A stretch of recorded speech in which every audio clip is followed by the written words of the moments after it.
All right, let's dive into one of the most iconic stories in Genesis, Jacob's dream at Bethel. This is all about a guy on the run who, when he's at his absolute lowest point, has this incredible encounter with God that literally changes everything. And that really gets to the heart of the story, right? How does some random rock in the middle of nowhere become a holy altar? How does a moment of pure desperation turn into a moment of destiny?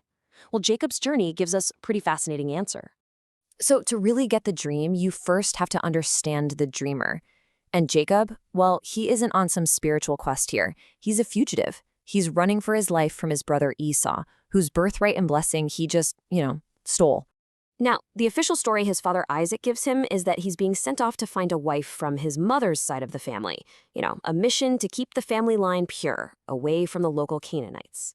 But let's be real, this is also a very convenient excuse to get Jacob out of town before Esau makes good on his threat to kill him. And this is where you really see the massive gap opening up between these two brothers.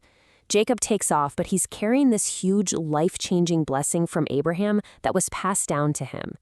Esau, seeing this, kind of scrambles to get back in his dad's good graces by marrying into the family line too, but it's too late. The covenant, that sacred promise between God and his people, is now with Jacob. It's a done deal. So Jacob hits the road. He leaves Beersheba, which is the only home he's ever known, and starts heading toward Haran. And we're talking about a journey of hundreds of miles, all alone, through some seriously unfamiliar and probably dangerous land. It's right here, in the middle of this lonely, desolate journey, that everything is about to change. The sun goes down, and Jacob, with no shelter, no comfort, nothing, just settles in for the night right there under the stars. I mean, just picture this for a second. He is totally, completely alone. He's a wanted man, he has no idea what his future holds, and he's sleeping out in the open. This is Jacob at his most vulnerable, for sure. And this little detail in the text is just so powerful. He takes a stone from the ground and uses it as a pillow. Think about that.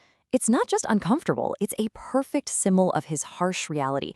He's hit rock bottom, both literally and figuratively. Then, in his darkest hour, he has this vision that changes everything. He sees a ladder, or maybe a stairway, connecting the very ground he's on to the heavens, and there are angels going up and down on it. A living, moving bridge between heaven and earth opened up right in front of him. But this wasn't just some crazy random dream.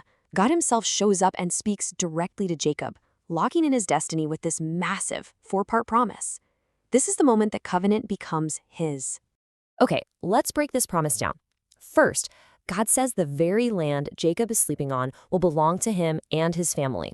Second, his descendants will be as numerous as the dust of the earth. I mean, wow. Third, through his family, the entire world will be blessed. And finally, a personal promise. God says, I will protect you and I will bring you safely back home. So here's the absolute key takeaway. What Jacob gets right here is a direct confirmation of the Abrahamic covenant. That blessing his dad gave him, it's now been stamped and approved by God himself. Jacob, the trickster, the fugitive, is now officially the heir to this incredible divine promise. Jacob's reaction to all this is just as important as the dream itself.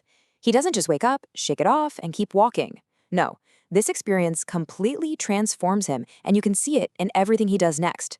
He wakes up and he's just filled with this sense of awe, and maybe a little bit of healthy fear. He realizes this isn't just some random spot he picked to sleep. He says, God was here, and I didn't even have a clue.